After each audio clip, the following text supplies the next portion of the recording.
When 78-year-old Henry Parker wheeled his wife Ruth into the Los Angeles Forum that October evening in 1995, he wasn't really taking her to see Whitney Houston. He was taking her to say goodbye. Ruth had been lost to Alzheimer's disease for 6 months now, no longer recognizing the man she'd been married to for 55 years, no longer speaking, no longer showing any sign that the woman he'd fallen in love with in 1940 still existed somewhere inside her fading mind. The doctors had gently suggested it might be time to consider placing her in specialized care. But Henry had made a promise on their wedding day in 1940 that in sickness and in health, he would never leave her side. Tonight's concert was his last desperate attempt to reach the woman he'd loved for more than half his life. If you've ever watched someone you love disappear before your eyes, you'll understand why Henry was willing to try anything, even something as seemingly impossible as a Whitney Houston concert, to bring his Ruth back. Make sure to subscribe because this story will show you that sometimes the most powerful medicine isn't found in a pharmacy, but in the memory of a song that once meant everything. Henry Parker had never been to a pop concert in his entire life. At 78, he preferred the big band music of his youth, the songs that had been playing when he first met Ruth at a USO dance in San Diego in 1940. But their granddaughter Jessica had insisted that Whitney Houston was different, that her voice had a power that transcended generations, that maybe, just maybe, music might reach Ruth in a way that nothing else could. "Grandpa, I've read about music therapy helping Alzheimer's patients," Jessica had said just 2 weeks earlier. "Sometimes familiar songs can trigger memories. And Whitney's voice, it's so powerful, so pure. If anything could get through to Grandma, it would be her voice." Henry had been skeptical. Ruth hadn't responded to their wedding song, hadn't shown any recognition when he played the Andrews Sisters records she'd once loved, hadn't even reacted when he played the lullabies she used to sing to their children. Why would a contemporary pop star be any different? But as he'd watched Ruth sitting in her chair by the window, staring at nothing with vacant eyes that once sparkled with intelligence and humor, Henry realized he was running out of options. The woman who had raised 4 children, who had worked as an elementary school teacher for 35 years, who had been his partner in every decision and adventure of their life together, was disappearing a little more each day. The progression of Ruth's Alzheimer's had been cruelly gradual. It started 3 years earlier with small things: forgotten appointments, misplaced keys, struggling to remember her students' names. Henry and their children had explained it away as normal aging, the kind of forgetfulness that comes with getting older. But then Ruth began getting lost driving to places she'd been going for decades. She'd call Henry from a grocery store parking lot, confused and frightened, unable to remember how she'd gotten there or how to get home. The day she forgot their youngest son David's name was the day they finally admitted they needed help. The diagnosis had been devastating but not surprising. Early onset Alzheimer's, the doctor had said, though at 73, Ruth was hardly young. "The progression varies from patient to patient," Dr. Martinez had explained gently. "Some people decline rapidly, others maintain functionality for years. We'll monitor her closely and adjust medications as needed. The most important thing is to keep her engaged, surrounded by familiar faces and voices, stimulated by activities she enjoys." For 2.5 years, Henry had become Ruth's constant companion and caregiver. He'd learned to be patient when she asked the same question 10 times in an hour. He'd learned to hide his heartbreak when she introduced him to friends as "this nice man who helps me." He'd learned to find joy in the moments when glimpses of his real Ruth would shine through the fog of her illness. When she'd suddenly remember a recipe she'd made for 40 years, or when she'd start humming a song from their youth. But 6 months ago, even those glimpses had stopped. Ruth had entered what the doctors called the moderate to severe stage of the disease. She rarely spoke anymore, and when she did, the words didn't make sense. She no longer recognized Henry, their children, or even herself in photographs. The vibrant, intelligent woman who had been the center of their family's universe had been replaced by someone who looked like Ruth, but seemed hollow inside, as if the essence of who she was had simply evaporated. The hardest part for Henry wasn't just losing his wife, it was losing their shared history. Ruth no longer remembered their first dance, their wedding day, the births of their children, their family vacations, or the thousands of small moments that had woven their lives together into something beautiful and meaningful. Henry felt like he was carrying the weight of their entire relationship alone, and the loneliness was sometimes more than he could bear. Their children had been incredibly supportive, but Henry could see the strain in their faces when they visited. Watching their mother not recognize them was breaking their hearts too.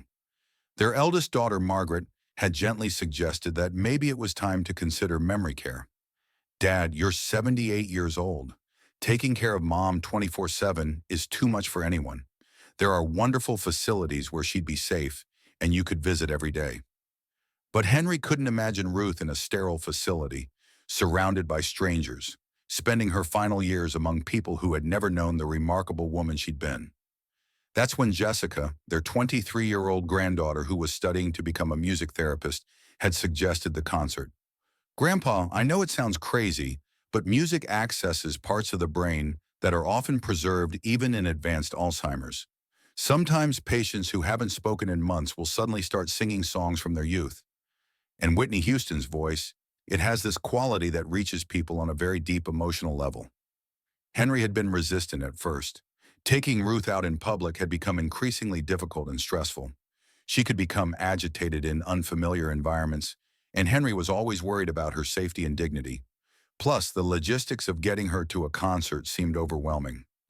Ruth now needed help with basic tasks like eating and walking, and she often became confused and frightened in crowded places. But Jessica had been persistent. "I know someone who works at the venue.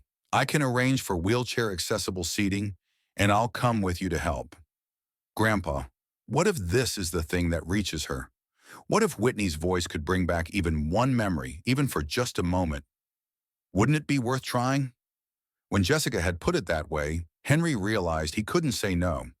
If there was even the smallest chance that music could give him back his Ruth, even briefly, he had to try. The practical challenges had been significant. Henry had to arrange for Ruth's medications to be adjusted for the evening schedule. He'd packed a bag with snacks, water, and comfort items in case Ruth became agitated. Jessica had secured seats that were close enough to provide a good view, but not so close that the noise would be overwhelming. They'd even done a trial run, taking Ruth to a quieter restaurant to see how she handled being out in the evening, which had gone better than expected. On the night of the concert, Henry had dressed Ruth in her favorite blue dress, the one she'd worn to their 50th wedding anniversary party just 3 years earlier. As he'd brushed her silver hair, Henry had whispered to her about where they were going, even though she showed no sign of understanding. "We're going to hear some beautiful music tonight, sweetheart," he'd said softly. "Maybe it will remind you of all the dancing we used to do." The ride to the Forum had been typical of their recent outings. Ruth sat quietly in the passenger seat, looking out the window with vacant eyes, occasionally making soft sounds that weren't quite words. Henry had played some of their old favorites on the car radio, hoping for any spark of recognition. But Ruth had remained in her own distant world. When they'd arrived at the venue, Henry had been amazed by the energy and excitement of the crowd. Young people, old people, families, couples, all gathered to hear Whitney Houston perform. Jessica had met them at the entrance and skillfully guided them through the accessibility procedures. Ruth had seemed remarkably calm, almost as if the positive energy of the crowd was somehow soothing to her. Their seats were perfect, close enough to see Whitney clearly, but positioned where Ruth could be comfortable and where Henry could easily assist her if needed. As they settled in, Henry had watched Ruth's face carefully for any sign of awareness or interest, but she maintained the same peaceful but distant expression she'd worn for months. The opening acts had been energetic and loud, but Ruth had remained calm, occasionally turning her head toward the music but showing no other reaction. Henry had begun to think that maybe this had been a mistake, that he was expecting too much from music when medicine and family love hadn't been able to reach her. But Jessica had encouraged him to be patient. "The night is young, Grandpa. Whitney hasn't even come on stage yet." When Whitney Houston finally appeared, the entire arena erupted in applause and cheers. Even Henry, who had never been particularly interested in contemporary music, was struck by her presence and the obvious love the audience had for her. Whitney looked magnificent in a flowing white gown, her smile radiant as she waved to the crowd. She opened with "Greatest Love of All," and Henry had to admit that her voice was truly extraordinary, powerful and clear, and filled with emotion. Throughout the first part of the concert, Ruth remained in her own world. Though Henry noticed, she seemed more relaxed than she'd been in weeks. There was something about Whitney's voice that seemed to wash over the entire venue like a warm blanket, creating an atmosphere of peace and joy that even touched Ruth in her distant state. But it was when Whitney began the opening notes of I Have Nothing that everything changed. The song started softly, almost like a prayer, with Whitney's voice carrying clearly through the arena. Share my life, take me for what I am, she sang, her voice building with emotion. 'Cause I'll never change, all my colors for you. Henry had been watching Whitney's performance when he heard something that made his heart stop. A soft voice beside him was singing along. Not loudly, not clearly, but unmistakably singing the words to the song. When he turned to look at Ruth, he couldn't believe what he was seeing. Ruth was looking directly at him for the first time in 6 months. Her eyes, which had been vacant and unfocused for so long, were suddenly clear and present. She was singing softly along with Whitney, and tears were streaming down her face. But more incredibly, she was looking at Henry with recognition, with love, with the same expression she'd worn on their wedding day 55 years earlier. Henry? Ruth said softly, her voice weak but unmistakably her own. Henry, is that really you? Henry felt his entire world shift. For 6 months, he'd been a stranger to the woman he'd loved most in his life. For 6 months, he'd wondered if she would ever again know who he was. And now, because of Whitney Houston's voice singing a song about enduring love, his Ruth was back. Yes, sweetheart, Henry whispered, taking her hands in his. It's me. I'm right here. Ruth looked around at the concert venue, seeming confused but not frightened. Where are we? This is beautiful. Her voice was soft and sometimes hard to understand, but she was speaking in complete sentences for the first time since spring. We're at a concert, Henry explained gently. That's Whitney Houston singing. Jessica thought you might enjoy the music. Ruth listened to Whitney's voice soaring through, I have nothing, and suddenly her face lit up with the most beautiful smile Henry had seen in years. This song, she said slowly, this song was playing when you proposed to me. Do you remember? We were at the Starlight Ballroom in 1962, and you were so nervous you could barely get the words out. Henry felt his breath catch. He did remember. They'd been married for 22 years when Whitney Houston recorded I Have Nothing in 1992. But Ruth was thinking of a different song entirely.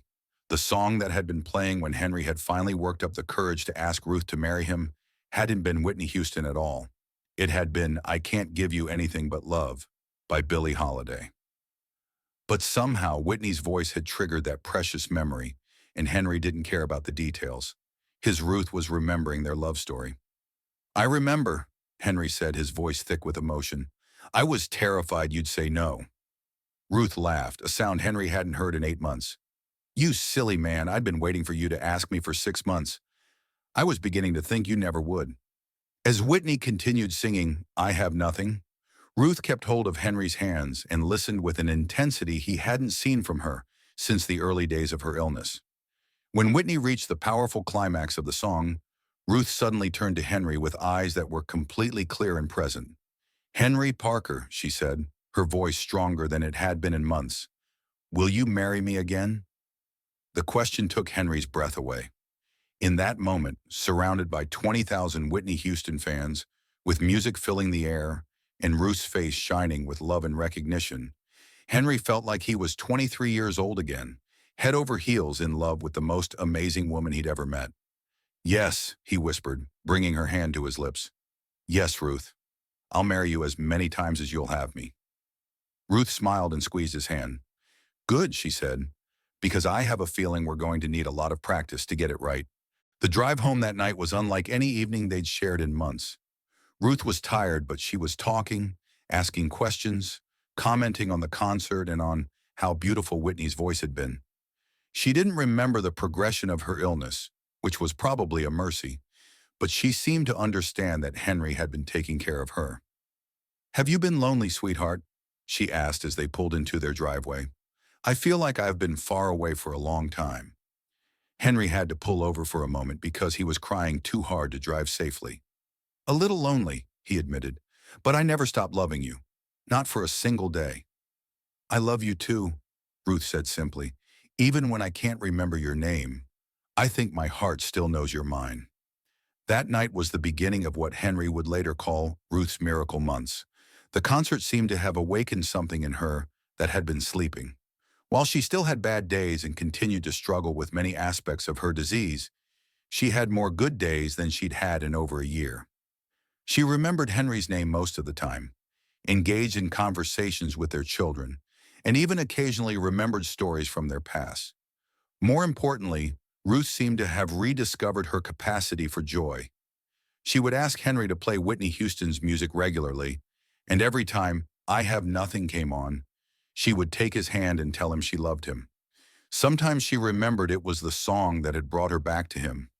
Sometimes she just knew it was important to them somehow, but every time, it connected them in a way that transcended her illness. 6 months after the concert, Ruth's condition began to decline again. But even as she lost more memories and more abilities, she held on to her recognition of Henry longer than the doctors had thought possible. And on the days when she didn't remember his name, she would still smile when Whitney Houston's voice filled their living room, and she would reach for Henry's hand as if some part of her heart remembered that this music meant love. Ruth passed away peacefully 2 years later, holding Henry's hand while "I Will Always Love You" played softly on their bedroom radio. Her last words were, "Dance with me, Henry." And even though she could barely move, Henry held her close and swayed gently until her breathing slowed and stopped. At Ruth's funeral, Jessica arranged for Whitney Houston's "I Have Nothing" to be played during the service. As the music filled the church, Henry thought about how a song had given him back his wife, even briefly, and how music had provided them with a bridge across the cruel chasm of Alzheimer's disease.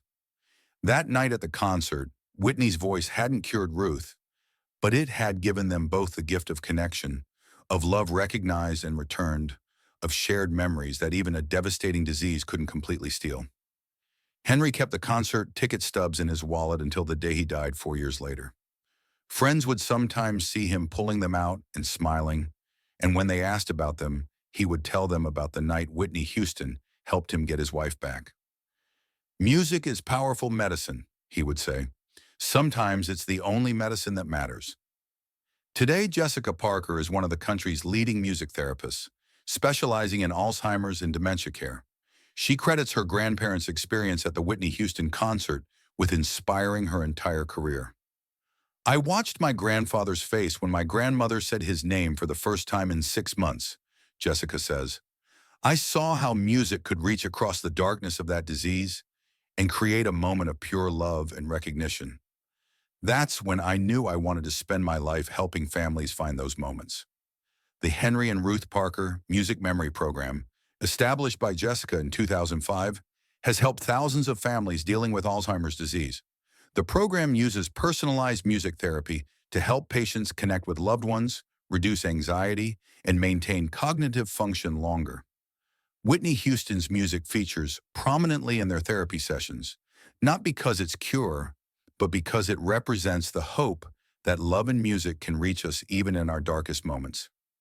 Every year on the anniversary of that concert, Jessica takes her own children to visit their great-grandparents' grave, and they play Whitney Houston's "I Have Nothing" on a small speaker. She tells them the story of how their great-grandmother came back from the shadows of Alzheimer's for just a few precious months, how their great-grandfather never gave up believing in the power of love, and how sometimes the most beautiful miracles happen when we least expect them, in the middle of a crowded arena, carried on the wings of a voice so pure it can wake up sleeping hearts. If this incredible story of music's power to heal and connect moved you, make sure to subscribe and hit that thumbs up button. Share this video with someone who needs to be reminded that love finds a way even through the darkness of illness, and that sometimes the most powerful medicine is simply being present with someone you care about. Have you experienced music's healing power in your own life?